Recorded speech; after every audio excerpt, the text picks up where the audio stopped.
जय गुरुदेव। प्रेमी भाई बहनों, परम पूज्य स्वामी जी महाराज सत्संग सुनाया करते थे। उसके बाद गुरु महाराज ने फिर प्रेमियों को संदेश देने के लिए कहा कि मेरा संदेश जो है जनमानस तक पहुंचा दो, क्योंकि गुरु महाराज का कोई भी जो प्रचार माध्यम है, जैसे अखबार हैं, पत्र पत्रिकाएं होती हैं और जो रेडियो होता है, उसके बाद जो टेलीविज़न होता है, उस समय तो खैर ये जो सोशल मीडिया जिसको आप फेसबुक कहते हो, व्हाट्सएप कहते हो, ये सब तो स्वामी जी महाराज के समय यानी कि नहीं था। ये यूँ कह लीजिए कि जब उनका यानी कि 2012 का समय आया तो फिर धीरे धीरे ये चीज़ें अस्तित्व में आईं। तो गुरु महाराज ने कहा था कि मैं अपने प्रेमियों के पेट को प्रेस और मुंह को अखबार बना दूंगा। यानी कि जैसे पेट में खाना जाता है तो मुंह से आवाज़ निकलती है, ऐसे जब पेट में प्रेस बन जाएगा, नहीं छपेगा तो मुंह से वो बाहर निकलेगा। तो गुरु महाराज ने बिना किसी रेडियो टेलीविज़न प्रेस की मदद से और कहा था एक बार कि यानी 1972 में कि मैंने 20 करोड़ नर नारियों का जागरण कर दिया। फिर प्रेमियों आपको मिल जाएंगे पत्र पत्रिकाओं में प्रमाण गुरु महाराज की कि सन 80 में फिर स्वामी जी महाराज ने कहा कि 30 करोड़ नर नारियों का जन जागरण हो गया है। खुला नामदान की फिर शुरुआत हुई, बरसात हुई, उसके बाद फिर बड़े बड़े काफ़िले, खैर 80 के पहले भी निकले, लेकिन 80 के बाद काफ़ी काफ़िले निकाले गए, जिसमें कि समझ लीजिए कि बहुत भीड़ हुई। फिर मथुरा में बड़े बड़े कार्यक्रम हुए, फिर गुरु पूर्णिमा के कई जगह कार्यक्रम हुए, जैसे 96 में, यानी गोहा में, इसी तरह तमाम सारे कार्यक्रम हुए। यानी 80 के बाद जो 81, 82 और करके 90, फिर उसके बाद 90 के बाद 96, फिर इस तरह करके 2000, फिर 2001, फिर इस तरह करके समझो फिर काफ़िले निकले 2003 में, और फिर 2000 समझ लीजिए कि 11 में 25 दिसंबर को गुरु महाराज ने आखिरी काफ़िला निकाला था, जिसका पहला पड़ाव डींग में पड़ा था, भरतपुर में। ये एक है कस्बा, वृंदावन चौराहे से सीधे रास्ता जाती है डींग में। तो इस तरह से गुरु महाराज आखिरी समय तक भी बहुत सारे जीवों को नामदान दिया। तो आप ये कह सकते हो 80 के बाद जो संगत ज़्यादा नहीं दिखती थी, वो 80 के बाद बहुत सारे जो लोग जुड़े, तो यानी कि 50 करोड़ लोगों को गुरु महाराज ने बिना किसी अखबार मीडिया के जो जगा दिया। तो गुरु महाराज के उस जीवों को जगाने की भूमिका में मुख्य रूप से स्वामी जी के जो बड़े बड़े कार्यक्रम थे मथुरा में, इसके अलावा समझ लीजिए जो काफ़िले गुरु महाराज ने निकाले, या जो गुरु पूर्णिमा गुरु महाराज जब तक बहुत ज़्यादा बीमार नहीं थे, जैसे महाराज जी कहते हैं कि आखिरी समय में गुरु महाराज को ज़्यादा परेशानी थी, क्योंकि जीवों के भार को अपने शरीर पे लेना पड़ा। तो फिर गुरु पूर्णिमा जो कभी जयपुर में, कभी गोरखपुर में, कभी नीमसार में, कभी इलाहाबाद में, कभी बनारस में, काशी में, यानी कभी जो है निवाहा में, इस तरह जो हुआ करती, तो गुरु पूर्णिमा भी मथुरा में ही होने लगी। तो इस तरह गुरु पूर्णिमा के जो कार्यक्रम होते थे इधर उधर, उसमें समझ लीजिए कि भी काफ़ी जीवों को नामदान मिला। तो गुरु महाराज ने अपने दम पे तो जगा ही जगाया, और प्रेमियों को भी दया दे करके कहा कि चले जाना, और जब आप बोलोगे, कहा तुम बोलोगे तो मथुरा से तार जोड़ दिया जाएगा। तो सुनाने वाले भी गुरु भाई ये कहते थे कि भाई मालिक का संदेश लेकर के हम जो है आए हैं, या समझ लीजिए वो आप सुन लीजिए। तो लोगों ने सुना। खैर लोग वहाँ भी प्रेमियों का सत्संग सुन सुन के गुरु महाराज से जुड़े। तो इसी कड़ी में बहुत सारे जो है धीरे धीरे जो है प्रेमी सत्संग सुनाने लगे, और लोग सुनने लगे, गुरु भाई भी सुनने लगे, अपने घर में भी बुला बुला करके, किसी समझ लो पर्व पे, या ऐसे भी जब मौज हो जाए। पर्व का मतलब जैसे समझ लीजिए कि नया साल है, बसंत पंचमी है, मकर संक्रांति है, इस तरह की समझ लीजिए एक तरह से पर्व या शादी ब्याह मुंडन ये इस तरह का जो कुछ पर्व पड़ता था, यानी कहने मतलब जिसमें ये हो कि 4 लोग इकट्ठा होंगे, भीड़ होगी और यह उसी बहाने जो है सत्संग रख दिया जाता था कि 4 लोगों को नई बातें गुरु महाराज का संदेश सुनने को मिलेगा। तो इस तरह से जो है गुरु भाइयों के सत्संग की शुरुआत हुई। और उसके बाद अब ये मान लो कि फिर धीरे धीरे गुरु महाराज ने देखा कुछ लोग इस काम में बढ़िया सेवा कर लेते थे, फिर उनको यही हुआ कि भाई ये ब्लॉक स्तर के वक्ता हैं और ये फिर जिले स्तर के वक्ता हैं, फिर ये प्रदेश स्तर के हैं, फिर ये राष्ट्रीय वक्ता हैं, फिर ये अंतर्राष्ट्रीय वक्ता हैं। कहने का मतलब अब अंतर्राष्ट्रीय तो कहना नहीं चाहिए, लेकिन कुछ लोग अपने को अंतर्राष्ट्रीय वक्ता भी बताते थे और लोग भी बताते थे, उनके चमचे भी बताते थे। तो इसी कड़ी में आपने नाम सुना होगा अपने सतीश भाई का, सतीश चंद्र यादव, जो आजमगढ़ के रहने वाले थे। तो देखिए, वक्ता होना कोई बहुत बड़ी बात नहीं है। हमको आपको तो गुरु महाराज ने इसलिए पकड़ा था, ये तो ये है कि जीवों को बचाने के लिए उन्होंने कह दिया कि भाई लोगों को बता दो, संत मत की बातें हैं, गुरु महाराज का जो संदेश है और जो आगे कलयुग से दुख की टक्कर होगी, जो कर्म का फल यानी लोगों को मिलेगा, उससे लोग बच जाएं। तो इससे बचाने के लिए गुरु महाराज ने संदेश देने के लिए कहा था। अब ये है कि संदेश देते देते लोगों को भ्रम हो जाता है कि भाई हम महात्मा हो गए। अरे महात्मा, जो महान आत्मा हो जाए, महात्मा सत्संग सुनाते हैं, संत सत्संग सुनाते हैं, संत के मुख से जो भी निकलता है वो सब सत्संग होता है। जैसे आपके रामचरितमानस में है, संतों की बात समझ लीजिए, चाहे उसको आप समझ लीजिए भगवान राम से जोड़ लीजिए, तो उसमें लिखा है कि जग पेखन तुम देखन हारे, विधि हर शंभु नचावन हारे, त्यों नहीं जाने मरम तुम्हारा, और तुम्हें को जान निहारा, सोई जाने जिह देव जनाई, जानत तुम्हें हो जाई, तुम्हारी कृपा तुम्हें रघुनंदन, जाने भगत भगतपुर चंदन। और फिर आगे है कि चिदानंद में देह तुम्हारी, यानी कि तुम्हारी जो शरीर है, जैसे संतों ने कहा रहूँ विदेह देह दर्शाऊँ, तो चिदानंद में देह तुम्हारी, विगत विकार जान अधिकारी, और नर्तन धरो संत सुर काजा, और कहो करो जो प्राकृत राजा, राम देख सुन चरित तुम्हारे, जड़ मोहे बुध हुए सुखारे।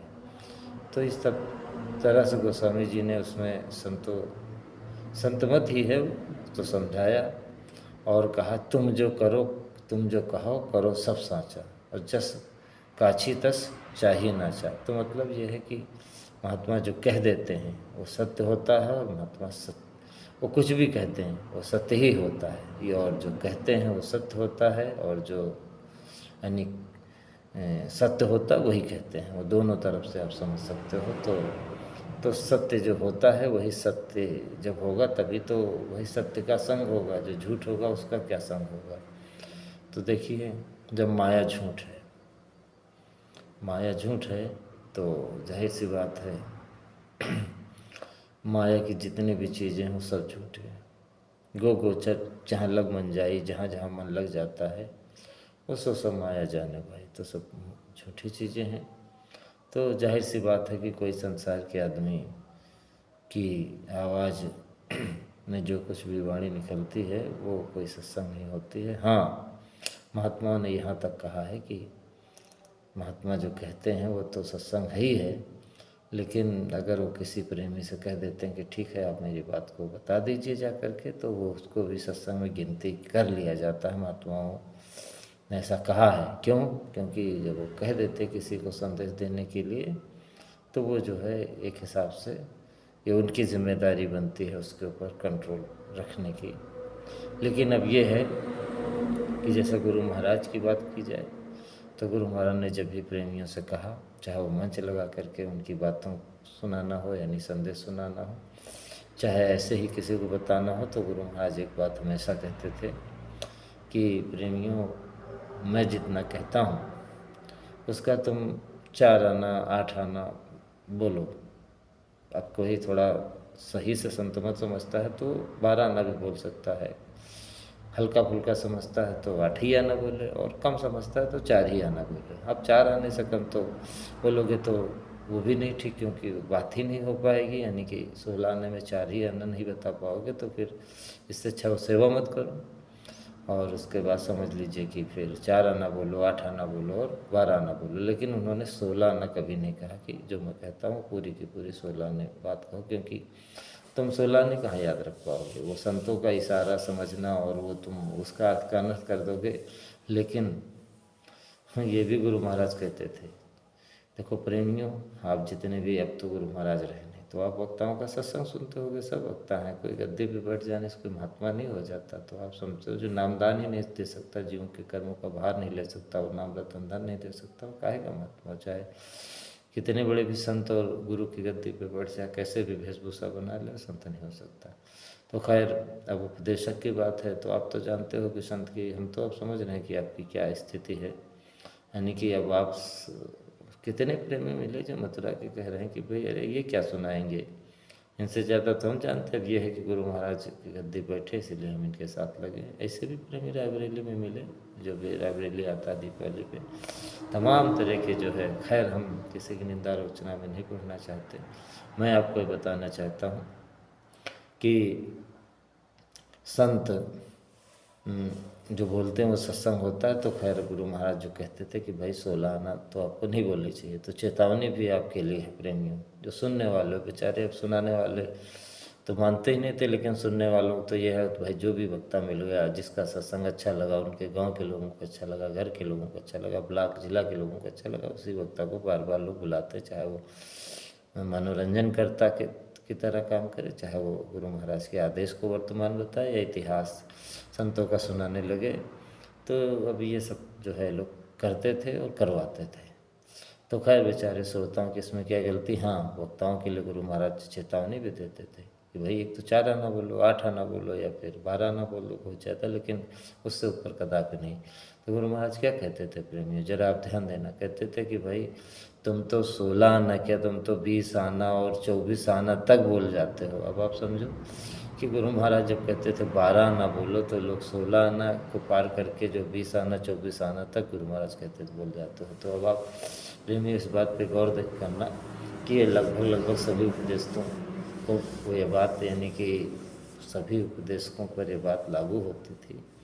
और ऐसे ही समझ लीजिए कि एक जो राष्ट्रीय उपदेशक, जिनको आप सतीश चंद्र यादव के नाम से जानते हो, टारधारी थे।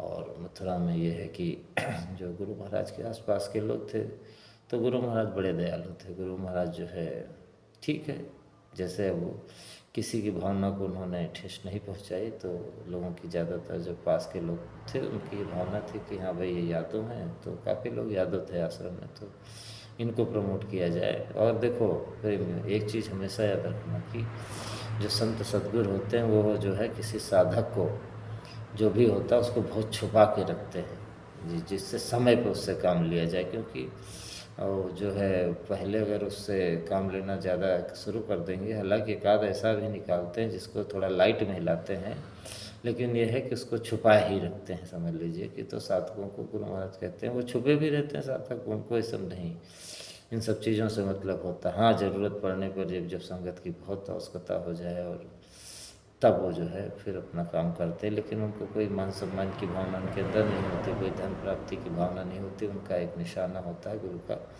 आदेश और गुरु का मिशन। तो खैर, ये अपने पूज्य महाराज जी उमाकांत महाराज, यानी कि बाबा उमाकांत तिवारी जी महाराज की बात है। तो अब लोग तो जानते थे, लेकिन ये कितना छुपे थे, किस तरह रहते थे, ज़्यादा किसी से मतलब नहीं, तो आप समझ सकते हो, कोई भाषणबाजी नहीं। और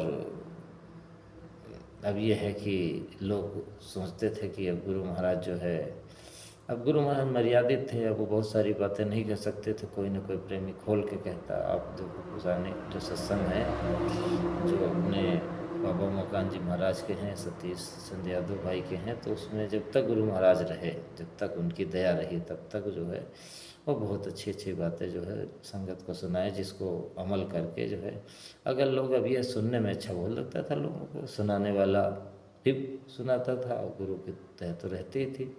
लेकिन ये है कि जब वही नहीं पालन करता था, यानी गुड़ जब वो खुद खाता था, तो दूसरे को कहते गुड़ खाने के लिए जो मना करता था, तो उसका लोगों के ऊपर विशेष असर नहीं हुआ। खैर, या इस तरह भी समझ सकते हो कि जब महात्मा जो देखते हैं कि अब इसको ज़्यादा दया देने पर इसकी समझ लीजिए कि इसको नुकसान होगा, तो दया रोक भी लेते हैं। तो ऐसे गुरु महाराज जो प्रेमी जाते थे मथुरा या जहाँ भी समझ लो काफिले में, तो गुरु महाराज ही सत्संग सुनाते थे। अब काफिले में तो पुराने जीव के साथ तो नए आते हैं, तो उनको तो दया कोई जो है महापुरुष दे सकता, कोई चेला तो नहीं दे सकता अगर वो उस गति का नहीं है। तो वहाँ तो गुरु महाराज ही सत्संग सुनाते थे। अब मथुरा की बात है तो मथुरा में एक टाइम गुरु महाराज सुबह सत्संग सुना दिया करते थे। उसके बाद ये हो गया कि भाई, हालांकि आपने देखा होगा एक बार जो है स्वामी जी महाराज ने एक अलग मंच बनवाया था इधर भट्टे की तरफ, तो वहाँ पे सुबह शाम तो मान लीजिए कि वहाँ मन से सुनाते ही थे मथुरा में मंदिर के पीछे। और उसके अलावा रात में 4 बजे भी सत्संग सुनाया था। ठंडी का महीना था, भंडारे का कार्यक्रम था। तो आप समझो गुरु महाराज ने उसमें बड़ी दया की। शायद 2004 के आसपास का कार्यक्रम था, 2004 के भंडारे का, मुझे ठीक से तो नहीं याद है, लेकिन ये हुआ था एक बार। फिर आप समझो, फिर धीरे धीरे समझ लीजिए कि सतीश यादव जो है मंच पे बैठने लगे। यानी कि ये कह दिया जाता था कि भी अचानक, ये नहीं कभी कहा गया कि भाई अब गुरु महाराज के बाद ये सुनाएंगे। वो कह दिया था गुरु महाराज मंच पे आने वाले थे। परम पूज्य बाबा उमाकांत जी महाराज यानी तिवारी जी मंच पे आते थे। तो अभी बहुत लोग हैं कि जो पता लगा दोपहर में आए हैं, एक ही टाइम सत्संग का उनके पास समय सुन के वापस करना जाना चाहते हैं। तो गुरु महाराज की क्या मौज थी कि वो अब वो यानी कि ये महाराज जी कहते थे, यानी तिवारी जी महाराज, बाबा मुकान जी महाराज कहते थे कि अचानक गुरु महाराज की तबीयत बिगड़ गई, इसलिए अपने सतीश भाई सत्संग की बातें सुनाएंगे। सत्संग के ये नहीं कहते थे मंच से कि सत्संग सुनाएंगे। अरे सत्संग वो जानते थे, सत्संग संत सुनाते हैं, तो वो मंच से बैठ के क्यों झूठ बोलेंगे। तो इसलिए वो कहते थे सत्संग की बातें सुनाएंगे। तो आप समझ लो कि सत्संग की बातें सुनाएंगे। ये है, एक बार गुरु महाराज ने मन से कहा था कि सतीश भाई जो शाम को सत्संग सुनाते थे, कहा था कि भाई इनका सत्संग सुन लिया करो, क्योंकि बहुत लोग नहीं सुनते थे और कुछ कमियां निकल जाएंगी। लेकिन वही बात फिर आती है कि जब गुड़ खाने वाला ही जो है कह रहा गुड़ मत खाओ, तो उसका कोई असर नहीं होता। तो खैर लोग सुनते रहे, वो सुनाते रहे। और ये नहीं कि परमानेंट उनको कोई ये सीट दे दी गई थी गुरु महाराज के बाद सुनाने की, ऐसा कुछ भी नहीं था।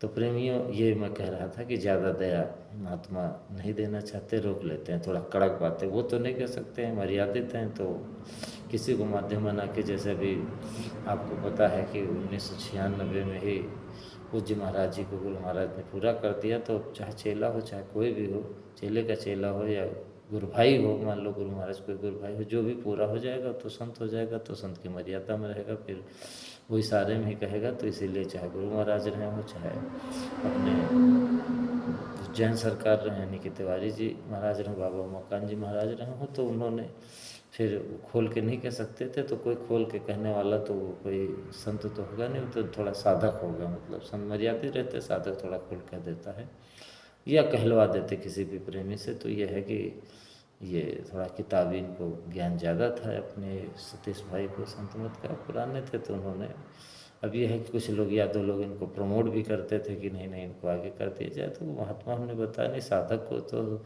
छुपा के रखते हैं और इनको आगे करके जो है इनके माध्यम से गुरु महाराज जो है ये कुछ कमियां प्रेमियों की बताते थे और कहते थे भाई शाम को सुन लिया करो, कमियां दूर हो जाएंगी। लेकिन लोगों ने सुना नहीं, क्योंकि मैंने बताया ना कि जब गुड़ खाने वाला ही जब कहे कि गुड़ न मत खाओ, तो उसका कोई असर नहीं होगा। खैर, ये सत्संग सुनाते थे आपको, यानी सत्संग की बातें सुनाते थे, महाराज जी कहते थे।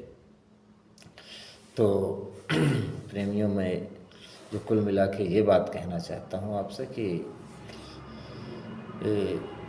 ये जो यादव जी थे जो सत्संग सुनाते थे, ये समझ लीजिए कि गुरु महाराज की जो ये थी मौज की भाई अब दया रोक ली जाए, क्योंकि ज़्यादा दया भी नुकसान कर जाती है। जैसे शुगर हो तो चीनी नुकसान करती है, उसमें ये है ना कि मैं आपको बता रहा हूँ कैसे ज़्यादा दया नुकसान करती है। और तो महात्मा रोक लेते हैं अपने साधकों को, यानी कि जो जैसे छुपा के रखते हैं। जैसे अपने महाराज जी थे, तिवारी जी महाराज थे, तो उनको भी यानी कि उनका भी सत्संग यानी कि जब वो सुनाएंगे तो भी दया, और जो गुरु महाराज सुनाएंगे तो भी दया। तो और फिर भी इशारे में सुनाएंगे तो वो खोल के नहीं सुनाएंगे, तो वो फिर अर्थ का अनर्थ लगाएंगे प्रेमी, और वो बात समझेंगे नहीं। शुगर की तरह, शुगर के मरीज की तरह वो चीनी देने वाली बात हो जाएगी। तो इसके लिए स्वामी जी महाराज ने एक छोटी सी कहानी सुनाई थी, मैं आपको बता रहा हूँ कि कैसे महात्मा जो है दया रोक देते हैं। गुरु महाराज ने कहा एक जंगल में एक शेर था, तो अधिकारियों ने उसको पिंजड़े में बंद कर दिया। मान लो वहाँ नुकसान कर रहा था लोगों का, तो यथाधिकारी अब यह है कि वहाँ बंद करके चले गए, और उसके बाद फिर कहीं अलग व्यस्त हो गए। तो काफ़ी दिन वहीं पे अब वो भूल गए, तो वह शेर उसी पिंजड़े में बंद था। अब ये कहानी गुरु महाराज की सुनाई हुई है और दृष्टांत के लिए है, आपको पथ पत्रिकाओं में मिल जाएगी कहीं ना कहीं। खैर शाकाहारी में तो ज़रूर मिल जाएगी आपको, क्योंकि ज़्यादातर तो मैं उसी की बातों प्रमाणित मानता था, पढ़ता था, वही मेरे जहन में है, याद में है, यानी दिमाग में है, याददाश्त में, तो वहीं ही आपको मिल जाएगी।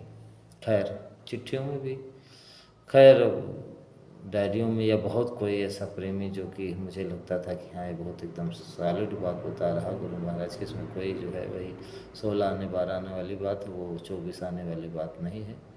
तो उससे भी कुछ चीज़ें जो है मेरे जहन में हैं, दिमाग में हैं। तो खैर उस कहानी पे हम आते हैं, तो समझ लो कि प्रमाणिक चीज़ मैं आपको बता रहा हूँ। तो वो शेर जो है पड़ा रहा, उसके बाद वहाँ से एक पंडित जी सीधे साधे बेचारे बड़े दयालु थे निकले। तो शेर ने कहा भाई कि पंडित जी मैं बहुत दिन से भूखा हूँ, 21 दिनों से, तो आप मुझे निकाल दीजिए। तो उन्होंने कहा भाई तुम तो शेर हो, भूखे भी हो, और जब निकाल दूंगा तो मुझे खा जाओगे। अरे कहा अरे पंडित जी मैं आपको कैसे खा जाऊँगा, भाई आप तो मेरी जान बचाओगे, अरे मैं तो शिकार कर लूँगा किसी भी जंगल में जाके जंगली जानवर का, आपको क्यों खा लूँगा। खैर पंडित जी उसे कि पंडित जी ने कई बार बताया, तो कसम खाया, ये किया वो किया, तमाम बातें किया। उसके बाद पंडित जी अब वो भूल गए कि शेर है, शेर है तो पिंजड़े में जब तक है तब तक तो फिर उसका एक अलग स्वभाव होता है, और जब पिंजड़े से बाहर आ जाता है तो फिर तो शेर शेर है। तब इस बात को भूल गए, और वो जो है यानी कि शेर को आज़ाद कर दिया। शेर जैसे बाहर आया और थोड़ा इधर उधर हाथ पैर झटके और कुर्राया, चूँकि अब ये है कि इतने दिन कैद में था, तो थोड़ा जैसे कहते नहीं इधर उधर हाथ पैर हिटाया, जैसे पहलवान समझ लीजिए। और उसके बाद जब उसको फिर अपने में फिर वो थोड़ा गुरूर आया, ताकत आ गई, तो फिर ये हुआ कि अब ये खाया जाए। तो दौड़ा पंडित जी की तरफ, चूँकि भूख लगी थी उसको, काफ़ी दिनों से, वो 21 दिनों से भूखा पैसा उसमें बंद था। अब वो पंडित जी भागे, तो उन्होंने कहा कि भाई अरे आपने तो कहा था हमको खाएंगे नहीं, जंगल में खाएंगे, कहा वो सब बातें कुछ नहीं, अब मुझे तो भूख लगी, भूख क्या है, मुझे कुछ दिखाई नहीं पड़ रहा है। मतलब जो है इसी तरह पंडित जी ने बहुत मिन्नतें थी, बड़ी कस्में याद दिलाई, तुमने कसम खाई थी हम नहीं, और ये खोलते तो इसे मर जाते, ये कहा वो सब बातें कुछ नहीं, हमको तो भूख लगी, हमको भूख ही भूख दिखाई दे रही, मुझको पुरानी बातें कुछ याद नहीं, मुझको समझो उससे कोई लेना देना नहीं, बस हमको वर्तमान की बात याद है, नहीं भूत से कोई मतलब नहीं, भूत की बात उसको कोई मतलब नहीं, वर्तमान में बस हमको भूख लगी है, हमको खाना। तब तक ये हुआ कि अब पंडित जी ने सोचा अच्छे चक्कर में फंस गए, और समझ लीजिए कि वो मालिक को याद किए, तो कोई उधर से एक लोमड़ी आई, लोमड़ी धूर्त थी, और उन्होंने कहा भाई क्या बात है बच्चा, अरे लोमड़ी भाई मौसी कहलाती है शेर की। तो कहा कुछ नहीं, उन्होंने कहा भूख लगी मौसी, अब इनको हमको खाना है। अरे भाई अब वो भी जानवर, वो भी जानवर, वो फिर मौसी और वो लड़का। लेकिन अब लोमड़ी को कुछ लगा कि पंडित जी का चेहरा मोहरा देख के, तो पंडित जी से कहा पंडित जी क्या बात, तो पंडित जी ने अपनी सारी बात बताई। तो लोमड़ी समझ गई कि अभी इसमें मामला थोड़ा सीधे उंगली घी नहीं निकलेगा, थोड़ा टेढ़ा करना पड़ेगा। तो उन्होंने अपने धूर्त दिमाग का इस्तेमाल किया लोमड़ी ने, और कहा करे राजन तुम बच्चा, तुम शेर हो, तुम जंगल के राजा, तुमको कौन कैद कर सकता हो, तुम तो मतलब तुम नहीं कैद हो सकते। कहा नहीं मौसी ये बात तो सही है कि मैं कैद था, और इन्होंने छुड़ाई भी बात सही है।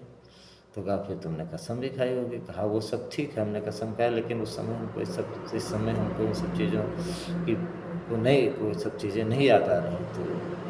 तो लोमड़ी तो जानती थी कि अब उस याद दिलाई जाए चीज़ें, वो कसम और सब, वो तो नहीं ये मानेगा। तो कहा कि उसने थोड़ा धूर्त दिमाग से जो है काम लिया। तो कहा अरे तुम इसके अंदर थे ही, कैद ही नहीं हो सकते, झूठ बोल रहे हो तुम भी, पंडित भी झूठ बोल रहा है। और पंडित जी तो हक्का बक्का को सोच रहे हैं कि क्या लोमड़ी जो है हमारे खिलाफ कर रही, क्या कर रही कि शेर के, उसको समझ नहीं पा रहे थे। खैर कहा कि अच्छा ठीक है, नहीं कहा नहीं मौसी मैं कैद था, इन्होंने छुड़ाया, सच बात है। कहा मुझे विश्वास नहीं। हाँ विश्वास हो सकता है, अगर तुम ये बताओ कि कैसे कैद थे, तुम्हारा मुंह किधर था, कहाँ खड़े थे, क्या था, ये सब बताओ, तब तो विश्वास होगा, नहीं तो मुझे भाई तुम्हारी बात पर विश्वास नहीं। तो फिर से लोमड़ी की बातों में आ गया, उसकी धूर्त लोमड़ी की बातों में आ गया, और वो जो है फिर उसे ही चिड़े के अंदर गया और बताया कि देखो मौसी मैं यहाँ पे था, ऐसे खड़ा था, वैसे खड़ा था, और मुंह जो है सब बताया किस तरह जो है था। तो पंडित जी को इशारा किया लोमड़ी ने कि जल्दी से पंडित जी आप जो है दरवाज़ा बंद कर लीजिए। और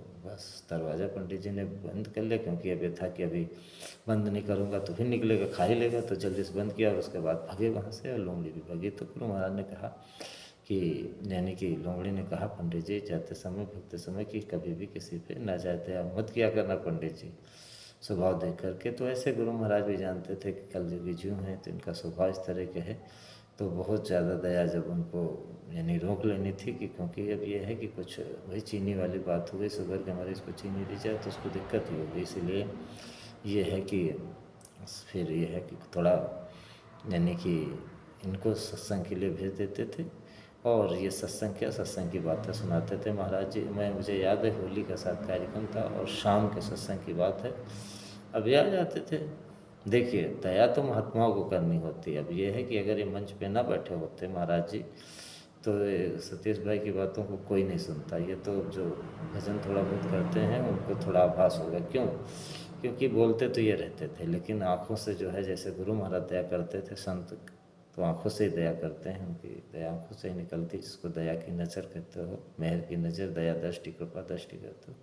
तो ये जब संत गति के थे गुरु महाराज जैसे थे, तो वो बोल सत्संग भी सुनाते थे, आँखों से दया भी करते हैं। महात्मा दोनों काम करते हैं, आवाज़ से भी दया करते हैं सत्संग समय, और आँखों से भी करते हैं। तो खैर महाराज जी चुप तो रहते थे, बैठे रहते थे, लेकिन आपने देखा पूरी संगत को देखते रहते थे। तो उन्हीं के आकर्षण में, वो दया से खिंचाव में संगत बैठी रहती थी और सत्संग ये सतीश का सुनते रहती थी। तो आप समझे इस चीज़ को। लेकिन मुझे याद आ रहा है कि एक बार शायद होली का कार्यक्रम था मार्च में, और 2003 का था या कब का था ये तो नहीं याद है, लेकिन इतना याद है होली कार्यक्रम था। और मैं वहीं जो बड़ा मंच था उसके ही इधर आपके समझ लीजिए कि रोड साइड बैठा हुआ था। तो ये आए सतीश, और अक्सर महाराज जी कह देते थे कि कुछ प्रार्थना बोलने के बाद कह देते थे अब ये है ध्यान भजन भी करवा देते थे। और उसके बाद कहते थे भाई ये अपने सतीश भाई जो है शाम को आपने देखा सतीश के समय ध्यान भजन भी मैदान में महाराज जी करा देते थे। और एक चीज़ और भी बड़ी गौर आपने न की हो तो मैं बता दूँ आपको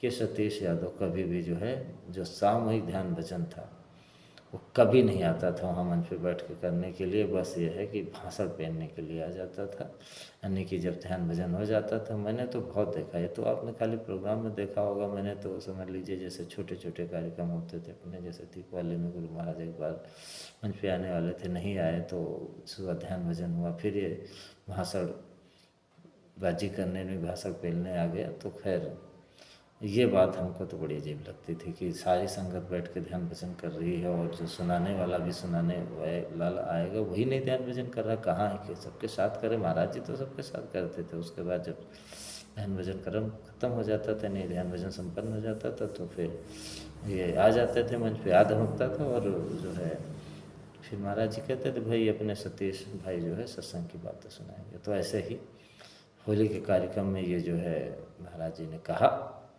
मतलब जो है ध्यान भजन हुआ, उसके बाद महाराज जी सुनाने लगे। तो ये बड़े गौर से महाराज जी को देख रहा है कि अरे मैं आ गया हूँ और ये तो सुना ही जा रहे हैं, यानी मुझे मेरे सामने सुनाए जा रहे हैं और मुझे कुछ कही नहीं रहे कि मैं सुनाऊँ।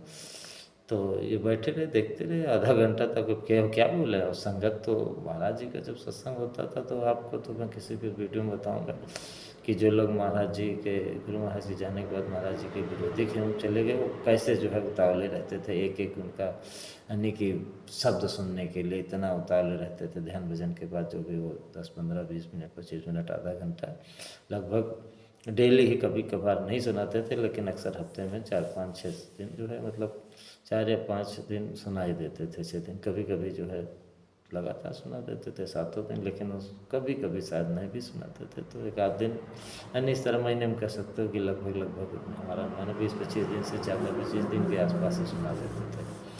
3 हफ्ते के ऊपर है, यानी कि हफ्ते में एक आधा दिन या 2 दिन ना सुनाते रहे हों।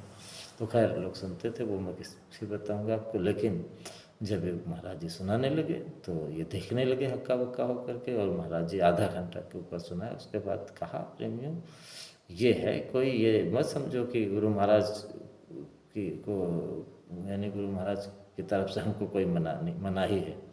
अरे कहा कि भाई ये तो ठीक है, अपने भाई सुनाते हैं, बाकी हमको ये नहीं है कि कोई मनाही गुरु महाराज के, तो हम लोग तो सुनाते ही हैं। तो खैर अब इनकी बातें सुनिए। तो उसके बाद फिर अभी देख रहे हो उतावले हो रहे हैं, तो आधा घंटा के बाद महाराज जी ने उनको थमा दिया माइक। तो आप इस बात को समझो कि इनको जो है लोगों ने ज़बरदस्ती आगे प्रमोट करना शुरू कर दिया था, राष्ट्रीय उपदेशक।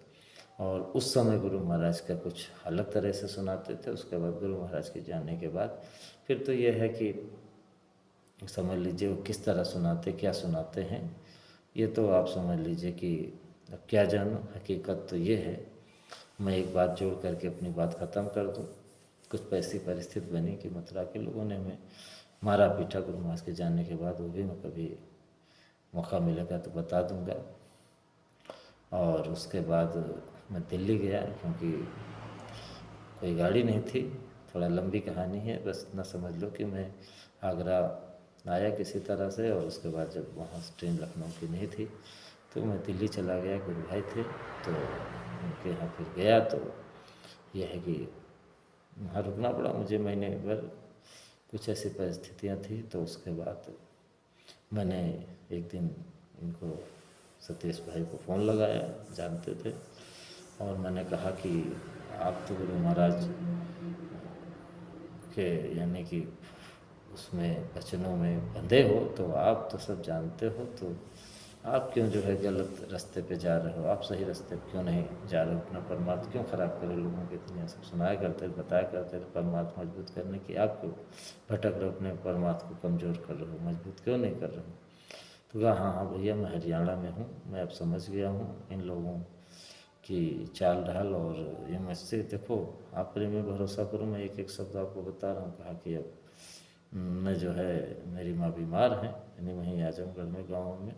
तो कहा बस उन्हीं की बीमारी का बहाना करके मैं अब चला जाऊँगा, फिर नहीं वापस आऊँगा, यानी कि मैं इनका साथ छोड़ दूँगा। खैर ये बात तो हो गई। उसके बाद फिर ये चले भी आए होंगे, उसके बाद तो मैं नहीं कह सकता हूँ। खैर मेरा तो आश्रम छूट ही गया था।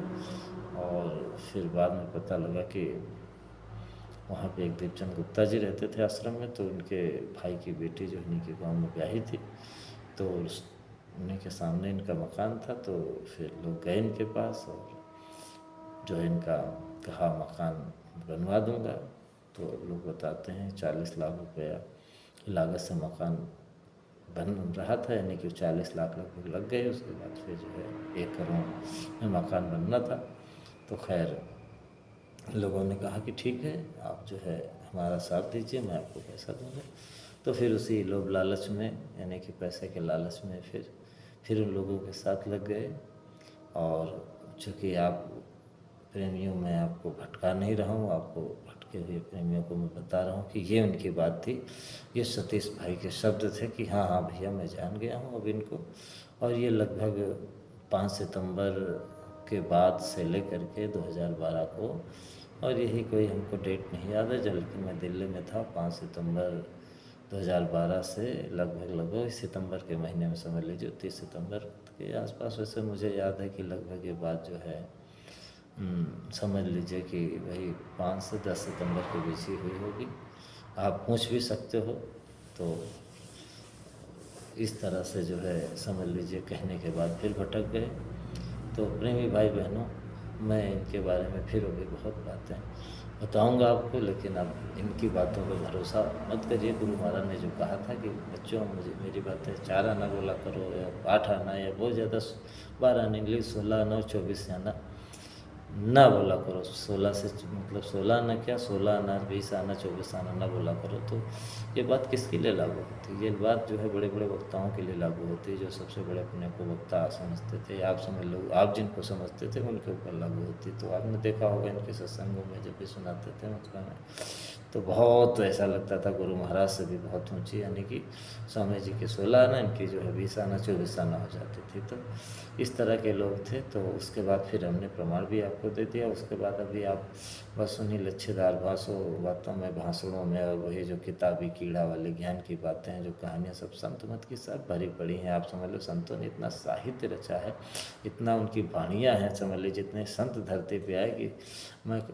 मैंने एक पुस्तक देखी थी, उसमें खाली एक एक वाणी थी और इतनी मोटी पुस्तक थी, समझ लीजिए कि उसमें हजारों संतों की वाणियाँ थी। तो बहुत वाणियाँ हैं। तो वो सब कहानी और वाणियाँ ये सब सुनाना और करना कुछ और, कहना कुछ और, तो इन सब चीज़ों से हो जाइए आप दूर, और गुरु के वचन को पकड़ करके, और यानी कि जो है समझ लीजिए कि ऐसे लोगों से दूर हो जाइए, अपना परमात्मा बिगाड़िए।